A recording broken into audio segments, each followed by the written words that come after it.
Kia doesn't offer a sports car to match Hyundai's Genesis Coupe, and that's a real shame. If you need any evidence, look no further than the GT4 Stinger concept here at the Detroit Auto Show. It uses a 2-liter turbocharged 4-cylinder engine to send 315 horsepower to the rear wheels via a 6-speed close-ratio manual transmission. Now, that's the same engine that you'd find in the Gen Coupe 2.0T, but the similarities pretty much stop there. You see, this car rides on a custom chassis with an independent double wishbone suspension. It's also quite a bit lighter than the production Gen Coupe at just under 2,900 pounds. Of course, this is a concept car, so you have to take a lot of that with a grain of salt. The weight probably would end up being quite a bit higher if this thing actually ends up being built.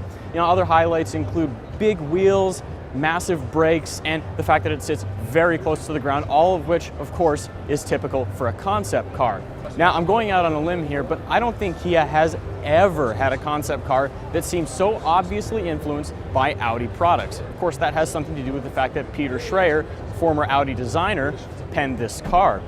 For example, the front end looks directly lifted and like a miniature version of the R8. Going along to the sides, you can also see influences from both the A5, the A7, and even the recent Sport Quattro concept. But bringing things back to reality, this thing is shorter than a Forte sedan and wider than Kia's Cadenza, so you kind of get the idea that the only measurements that are likely to be real have to do with the engine's displacement and the horsepower.